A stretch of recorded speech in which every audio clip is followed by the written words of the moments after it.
دوستوں بہت اعلیٰ کام ہو گیا ہے، انتہائی اعلیٰ کام ہو گیا ہے۔ آپ سن کے حیران ہوں گے کہ ہوا کیا ہے۔ ذرا صورتحال کو سمجھنے کی کوشش کیجئے اور اب آپ کو تمام سوالوں کے جوابات جلدی جلدی ملنا شروع ہو گئے ہیں۔ آپ اب تک یہ سوچ رہے تھے کہ آخر ایران کے ساتھ ہوگا کیا، امریکہ جنگ میں آئے گا یا نہیں، آئے گا تو کیا ہوگا، نہیں آئے گا تو کیا ہوگا، کیا اسرائیل اور ایران ایسے ہی لڑتے رہیں گے اور وقت بیتتا جائے گا یہاں تک کہ سیز فائر ہو جائے۔ نہیں، ایسا کچھ نہیں ہو رہا۔ ذرا سا پیچھے جائیے اور دیکھیے کہ جب ابراہیم رئیسی کا ہیلی کاپٹر حادثہ ہو گیا تھا تو اس کے بعد وہاں پر ایران میں ہونا تھا صدارتی الیکشن۔ صدارتی الیکشن جب ایران میں ہوتا ہے تو ایران کی جو سپریم کونسل ہے وہ 6 ناموں کو فائنل کرتی ہے اور وہ 6 کینڈیڈیٹس ہی الیکشن میں حصہ لینے کے اہل ہوتے ہیں، لیکن ان 6 ناموں میں سے موجودہ ایرانی صدر پزشکیان کا نام موجود ہی نہیں تھا۔ اب ذرا آپ دیکھیے کہ ایران نے کیا کیا، کب کیا، کیسے کیا، کیوں کیا۔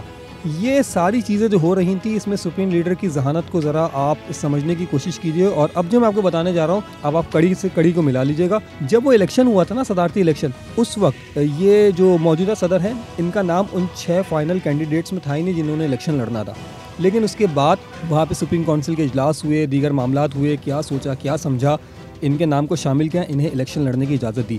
یہ پزشکیان صاحب وہ ہیں جو ایرانی اسلامی نظریہ ہیں تو اسلام کے ہی ماننے والے ہیں، تو اسی مکتبہ فکر کے ماننے والے، لیکن ذرا لیفٹسٹ ہیں۔ تو یہ وہ لوگ تھے جن کے احتجاج آپ اکثر کئی سالوں سے ایران میں دیکھتے ہیں، کبھی اسکاف کے معاملے پر، کبھی فریڈم کے معاملے پہ، کبھی عورتوں کی خود مختاری کے معاملے پہ۔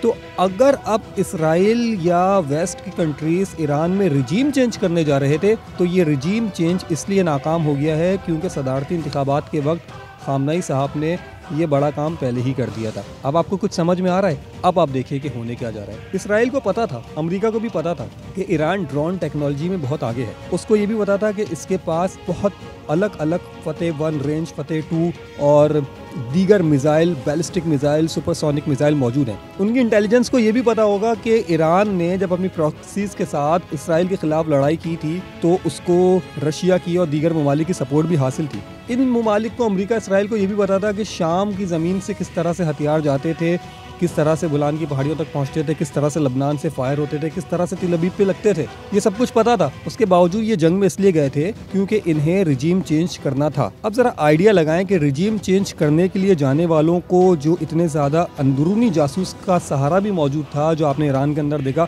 اس کے باوجود اب تک یہ ہکا بکا کیوں ہے، ان کو کامیابی کیوں نہیں مل سکی۔ امریکہ کے صدر ڈونلڈ ٹرمپ کے اعلان کیوں تاخیر کا شکار ہوئے، جنگ میں آ رہے ہیں نہیں آ رہے، اسرائیلی منسٹرز کے اوپر ستہ کیوں طاری ہے، یہ ساری صورتحال اب آپ کو کلیئر ہو رہی ہے۔ اب ذرا آئیڈیل سچویشن کی طرف جاتے ہیں۔ مان لیتے ہیں کہ یہ سب کچھ ہونے کے باوجود بھی کوئی بہت بڑا معجزہ ہو جاتا ہے اور ایران میں رجیم چینج ہو جاتا ہے۔ تو اب ایران میں اگر رجیم چینج ہو جاتا ہے تو پھر صورتحال کیا بنے گی؟ کیا واقعی آیت اللہ خامنئی صاحب جو ہیں ایران کے سپریم لیڈر، انہیں ٹارگٹ کیا جاتا ہے؟ اور اگر حماس کے چیف کی طرح یا دیگر باقی ان کی جو مزاحمتی تحریکیں تھیں ان کے سربراہان کی طرح اگر ان کو بھی راستے سے ہٹا دیا جاتا ہے تو کیا ایران کے اندر پھر رجیم چینج ممکن ہے؟ ہاں ممکن ہے، لیکن اگر اس وقت ایران کے اندر رجیم چینج آ جاتا ہے تو کیا یہ اپنے مقاصد حاصل کرنے میں کامیاب ہو جائیں گے؟ اس وقت رجیم چینج کیسے آئے گا؟ اس وقت رجیم چینج اگر ہو جاتا ہے تو وہ نئی شکلیں کون سی ہوں گی جو ایرانی حکومت کے ڈھانچے کو سنبھالیں گی؟ اور اگر ایسا ہو بھی جاتا ہے تو وہ 50-55% لوگ جو اسلامی انقلاب کے حامی ہیں، جو اسلامی حکومت دیکھنا چاہتے ہیں، تو کیا ان کی مزاحمتی تحریکیں نہیں اٹھیں گی؟ تو صورتحال تو لانگ ٹرم چلی گئی نا۔ اگر ہم یہ مان لیتے ہیں کہ رجیم چینج میں یہ لوگ کامیاب ہو جاتے ہیں، اور اگر رجیم چینج میں یہ لوگ کامیاب نہیں ہوتے اور خامنئی صاحب بچ جاتے ہیں اور یہ اپنے سلسلے کو لے کے آگے چلتے ہیں، تو پھر اس جنگ کا اختتام کیا ہوگا؟ تو کیا پھر اس جنگ کا اختتام ایسے ہی ہوگا جیسے انڈیا پاکستان کی جنگ کا اختتام ہوا، یعنی کہ جب انڈیا کو مار پڑی تو سیز فائر ہو گیا؟ تو اب کیا سیز فائر کی جانب بات جائے گی؟ اور اگر اب سیز فائر کی جانب بات جائے گی تو پھر ڈونلڈ ٹرمپ صاحب بارے ہاں یہ کیوں کہہ رہے ہیں کہ 1 ہفتے کا وقت ہے، 6 دن کا وقت ہے، ایران کو ہم کسی طور پہ بھی نیوکلیئر اسٹیٹ نہیں بننے دیں گے، جبکہ ایران بار بار یہ واضح کر چکا ہے۔ دیکھیے صورتحال سمجھنے کی کوشش کیجئے۔ ایران اپنے نظریے پہ قائم اس طرح سے ہے کہ وہ کہتا ہے کہ ہم ایک ریولیشنر اسلامک اسٹیٹ ہیں جو اسلامی انقلاب کے ساتھ وجود میں آئی ہے۔ ایران تو پرشینس تو ہزاروں سال پرانی تہذیب ہے نا۔ شاہ کی حکومت کے اندر بھی وہ پاورفل تھے، اس سے پہلے بھی انسانی تہذیب میں ایران بہت پرانا، اور انسانی تاریخ میں ایران جو ہے وہ سب سے قدیم آثار رکھنے والی جگہ ہے. تو یہ تو پہلے سے تھا نا خطہ، چاہے آپ اس کو رے کا نام دے دیں، چاہے آپ اس کو فارس کا نام دے دیں، چاہے آپ اس کو کوئی نام دے دیں. شاہ کی حکومت کے بعد جب اسلامی انقلاب آیا تو اس کی بنیاد کیا تھی؟ اس کی بنیاد اسلامی طرز زندگی تھی نا. تو جب اس کے صدر یعنی کہ جو خامنئی صاحب کے مخالف والے گروہ، جو احتجاج والا گروہ تھا، جو لیفٹسٹ والا گروہ تھا، جب وہ بھی یہ کہہ رہے ہیں کہ ہمارے دینی معاملات میں ایٹم بم رکھنا جائز نہیں ہے، جب خامنئی صاحب یہ کہہ رہے ہیں کہ ایٹم بم نہیں رکھتے اور یہ جتنی یورینیم کی افزودگی ہے یہ بجلی کے حصول اور دیگر معاملات کے لیے ہے، تو پھر کیا وہ اس پوائنٹ آف ویو سے پیچھے ہٹیں گے؟ اگر وہ اس پوائنٹ آف ویو سے پیچھے ہٹتے ہیں تو پھر کیا شرعی معاملات اور دینی معاملات نہیں ہوں گے؟ کیونکہ شرعی اعتبار سے انہوں نے کہا ہے کہ کرۂ ارض جو ہے، جو ہمارا پلانٹ ہے، جو ہماری دنیا ہے، جو یہ گولا ہے، ورلڈ جس کو آپ کہتے ہیں، جس کو آپ ارتھ کہتے ہیں، جو زمین ہے، وہ کہتے ہیں کہ خدا کی امانت ہے.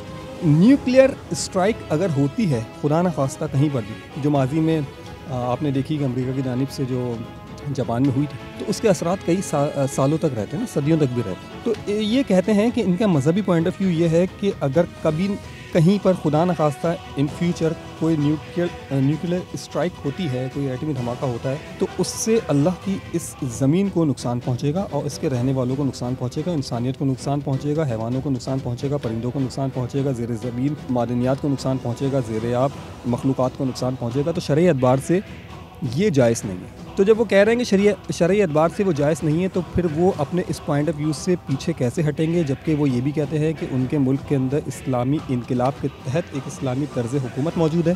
اب آپ ذرا ریجیم چینج والے فارمولے کو جو میں نے آپ کو پہلے بتایا اور یہ والے فارمولے کو جو میں نے آپ کو اب بتایا، ان دونوں فارمولوں کو سامنے رکھتے ہوئے ان کے سپریم لیڈر کا یہ والا بیان سنیں کہ نہ ہمیں امن کے لیے ڈکٹیشن چاہیے، نہ ہمیں جنگ کے لیے ڈکٹیشن چاہیے. ہمیں ڈکٹیشن دینے والا کون ہوتا ہے؟ وہ جو ڈکٹیٹ کر رہا ہے. ہمیں ڈکٹیشن نہیں چاہیے. اب صورتحال واضح ہے. یہ معاملہ آ گیا ہے انا پر، ضد پر، قومیت پر، لسانیت پر. مذہب تو تھا، مذہب تو اب بھی ہے. بیت المقدس، مسجد اقصیٰ، غزہ والوں کے اوپر ہونے والے جو بھی معاملات ہیں، ایک مسلم حمایت، یہ سب اپنی جگہ ہے. لیکن اب معاملہ آ گیا قومیت پر، اب معاملہ آ گیا ضد پر، اب معاملہ آ گیا انا پر. وہ کہہ رہے ہیں ہم نے بنانا نہیں تھا، لیکن کیونکہ تم ہمیں ڈکٹیٹ کر رہے ہو تو تم ڈکٹیٹ کرنے والے ہوتے کون ہو؟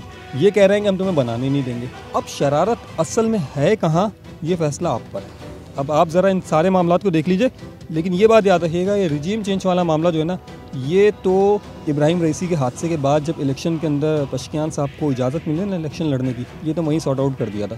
اور یہ یقیناً آپ یہ کہہ لیں کہ اس صدی کا سب سے بڑا سیاسی بینیفٹ تھا، سب سے بڑا سیاسی فیصلہ تھا جس کے بینیفیشری بنے ایران کے یہ سپریم لیڈر صاحب. اپنا بہت زیادہ خیال رکھیے گا.